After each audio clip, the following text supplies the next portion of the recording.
Et bienvenue dans la suite du cours du TD numéro 1, année 2023 de la faculté de sciences et techniques. La série numéro 1 concerne les outils mathématiques. Je suis arrivé à l'exercice numéro 6. Donc on va continuer avec l'exercice numéro 6. Donc on considère un triangle dont les sommets sont situés au point 2, 3, 4, 4, 1, moins 2, C, 3, 6, 5, dans un repère cartésien. L'objectif, c'est de calculer la surface de ce triangle en utilisant la notion de produit scalaire, la notion de produit vectoriel et déduire la surface d'un parallélogramme. Bien. Bon, la surface d'un triangle, tout le monde sait que la surface, c'est 1/2 la base fois la hauteur. Donc, la base fois la hauteur. Donc, est égal à 1/2 la longueur AC fois la hauteur H. Comment déterminer AC? Bon, AC, c'est tout simplement le module de vecteur AC. Donc, c'est racine carrée de 1 au carré plus 3 au carré 9 plus 1, donc racine carrée de 11 directement. Bien. La hauteur maintenant. Donc là, pour calculer la hauteur, il faut connaître cet angle θ. Donc, vous avez sinus θ est égal à H sur AB, sur la distance AB.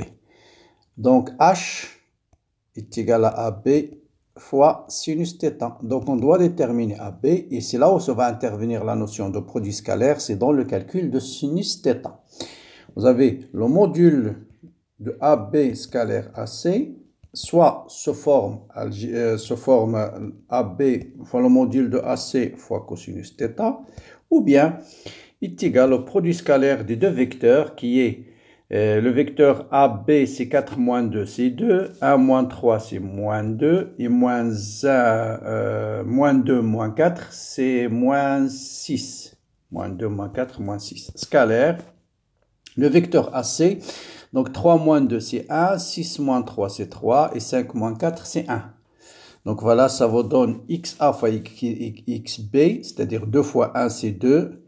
Plus, donc 2 moins 6, moins 6. Donc moins 12 plus 2 est égal à moins 10. Voilà. Donc la même chose, le module de AB, on peut le déterminer. C'est le module des vecteurs AB. Donc il suffit de calculer le vecteur AB. Et vous connaissez donc sa racine carrée de 44. Hein. Le module de AB, le vecteur AB a pour composante, bon, on peut l'écrire ici, AB. 4 moins 2, c'est 2. 1 moins 3, c'est moins 2. Moins 2 moins 4, c'est moins 6. Vous avez 36 plus 4, ça fait 44. Voilà. Donc, cosinus θ. Donc, cosinus θ, d'après la définition de produit scalaire, c'est le moins 10 divisé par racine carrée de. Donc, on a dit racine carrée de AB fois AC. Donc, racine carrée de AC, c'est 11 fois racine carrée de 44. Donc, racine carrée de 44 fois 11. Or, 44, c'est 4 fois 11. Donc, ça me donne moins 10 sur 11 racine de 4, c'est-à-dire moins 10 divisé par 22. Votre calculatrice, ça va vous donner θ égale à 117 degrés. Voilà l'angle θ. Donc, H, on peut le déterminer, est égal à AB fois sinus 117. À vos calculatrices, ça vous donne 4,91 mètres. Voilà la surface, H, pardon, ça c'est H. Donc, la surface, on a déterminé H. Donc, la surface, c'est 1/2 AC fois H. Donc, est égal à 9,8 mètres carrés. Donc, voilà la surface de ce triangle. Donc, la notion, ou bien l'utilisation de produit scalaire intervient uniquement dans le calcul de H et de θ. Bien, donc voilà pour le produit scalaire. Maintenant, pour le produit vectoriel, quelle est la relation entre la surface et le produit vectoriel? Donc, produit vectoriel. Bon, vous savez là aussi que la définition d'une surface d'un triangle, c'est 1/2 module de produit vectoriel de AB vectoriel AC. Ah, si vous faites AB vectoriel, le produit AB vectoriel AC, ça va vous donner toute cette surface-là. Donc, c'est AB fois AC fois sinus de l'angle entre AB et AC. Donc, ça vous donne en fait toute la surface globale. Donc, il faut diviser par 2. Donc, il faut calculer tout simplement le produit, le vecteur AB, vectoriel AC. Donc, produit vectoriel AB vectoriel AC. Donc, le vecteur AB, on a dit c'est 2 moins 2 moins 6. Donc, 2 moins 2 moins 6 est égal à 2 moins 2 moins 6. Vectoriel AC qui était 1, 3, 1. Donc, ça vous donne, vous barrez la première ligne, vous calculez les déterminants. Donc, moins 2 plus 18, ça fait 16. Je barre la deuxième ligne et je calcule le déterminant, mais avec un signe moins. Donc, je commence par moins 6 fois moins 1 plus 2. Ça, c'est moins... Non, ça, c'est 2. Donc, moins 6 moins 2, ça fait moins 8. Et puis, je barre la dernière ligne. Le déterminant qui reste, c'est 6 plus 2, c'est 8. Voilà. Donc, le module maintenant de ce vecteur, de AB vectoriel AC, c'est racine carrée de 16 au carré plus 8 au carré plus 8 au carré, et ça va diviser par 2, donc 1 demi. Donc la surface est égale à 1 demi, et là vous allez trouver directement 9,8 mètres carrés. D'accord? Donc le module, c'est racine carrée de 16 au carré plus 8 au carré plus 8 au carré. Bien.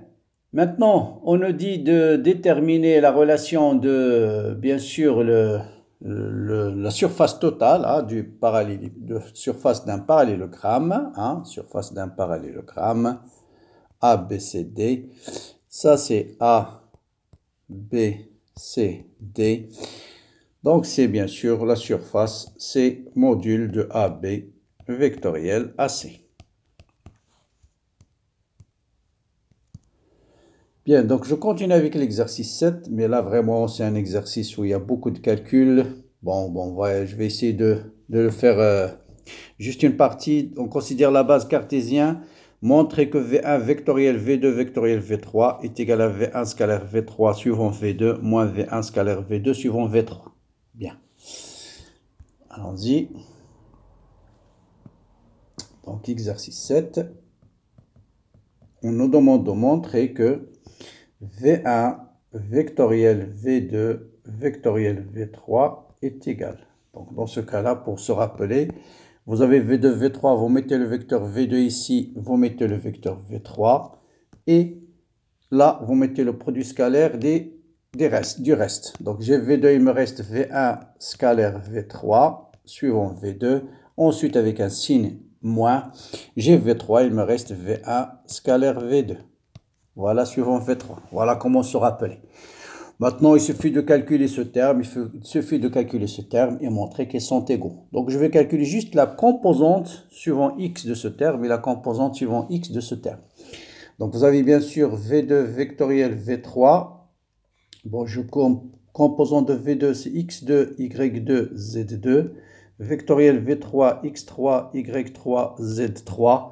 Est égal. Donc, je calcule la composante suivant x, c'est y2, z3, moins z2 fois y3. Je barre cette ligne et je calcule le déterminant, plus les deux autres. D'accord?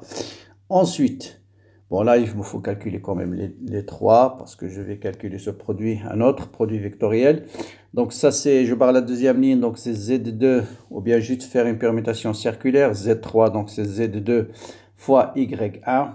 Z2 fois x, donc ça c'est, je barre la dernière ligne, c'est x2, ça c'est x2 fois z3, x2, c'est x2, pardon, ça c'est x2, non pardon, je barre la première ligne, donc c'est y2 fois z3,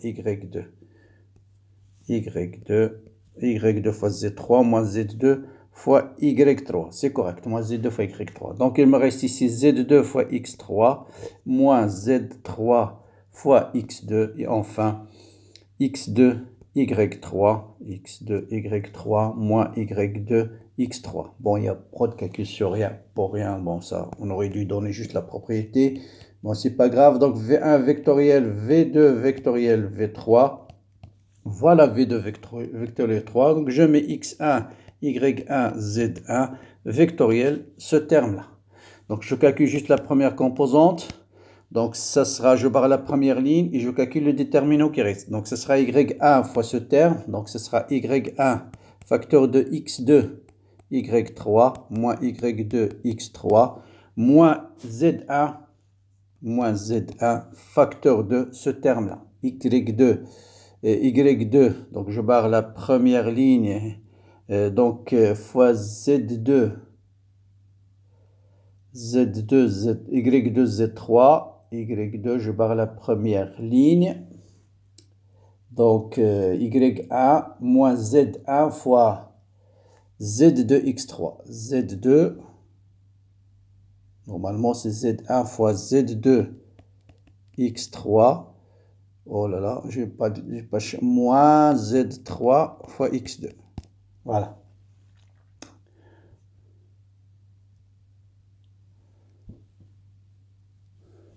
Et puis, bon, là, vraiment, c'est en cas de sens cet exercice. Bon, je calcule quand même. Après, vous calculez V1 scalaire V3 suivant V2 moins V1 scalaire V2 suivant V3. Donc, c'est égal. V1 scalaire V3, c'est X1, X3 plus Y1, Y3 plus Z1, Z3 suivant.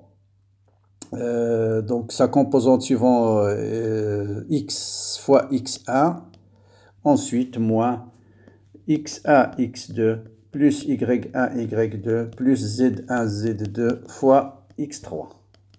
Voilà. Et si vous faites cette différence, bon, x1, x2, x3 va se simplifier. Il va vous rester, donc dans y1, si on met y1 en facteur, ça va mettre y3, x1. Voilà y3, x1. Ensuite, moins, j'ai dit y1 moins y2, x3. Moins y2, x3, voilà, le premier terme. Ensuite, z1 en facteur de z1 en facteur de z1, z3, x1.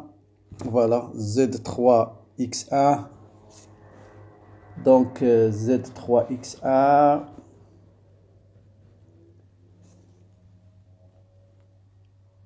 Bon, donc voilà, z1 facteur de z2x3 et ensuite z3x1. Donc voilà, z3x1 et z2x3. Et vous voyez bien que c'est les mêmes composantes, donc vous avez cette propriété. Bon, là, vous voyez un peu le principe, mais voilà comment apprendre cette propriété, c'est ce que j'ai donné ici. Voilà. Donc, pour se rappeler, vous faites V1 vectoriel V2, V3. Vous mettez ici les deux vecteurs V2, V3. Et puis, vous mettez le produit scalaire des deux autres qui restent. Bien. Question suivante. On nous dit dans quel cas on va avoir cette fois-ci V1. Donc, je vais relire la question.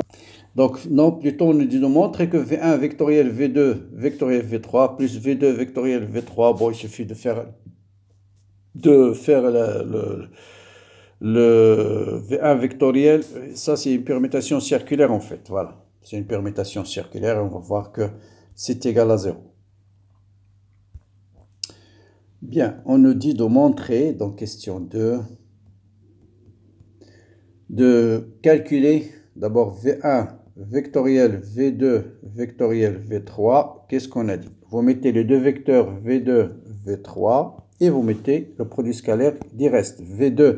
Donc il me reste V1 scalaire V3.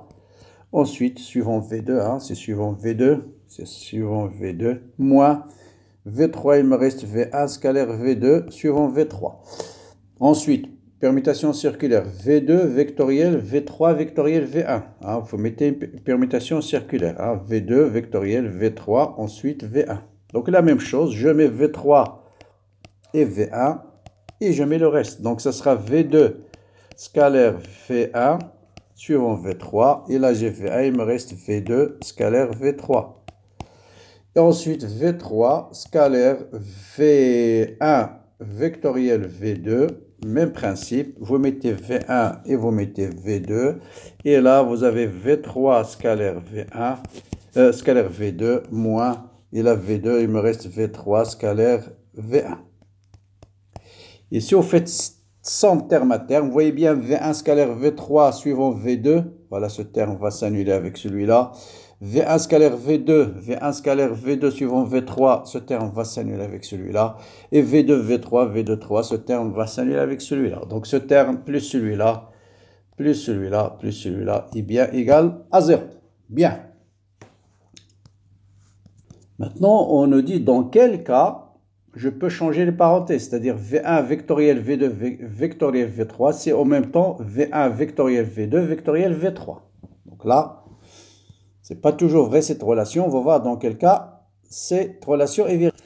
Donc on nous dit dans quel cas cette expression est égale à celle-là. Ça veut dire cette expression est égale à celle-là. Donc vous voyez bien V1, V3, donc ça je peux. Donc ils sont égales si ce terme est égal à celui-là.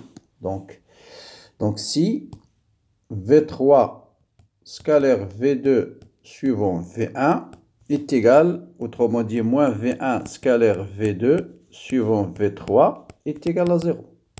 Or, d'après la définition qu'on vient de dire, donc vous avez V1, V3, donc ça c'est V3 vectoriel V1, V1 vectoriel V3, ou V3 vectoriel V1, c'est la même chose, V3 vectoriel V1, V2. Donc, si on fait V2 vectoriel V3 vectoriel V1, ça va vous donner exactement cette expression-là. Donc, ça, c'est égal à 0. D'accord? Donc, ce terme est égal à celui-là. Hein? Donc, on va dire cette égalité, ce terme est égal à celui-là, si cette quantité est égale à celle-là.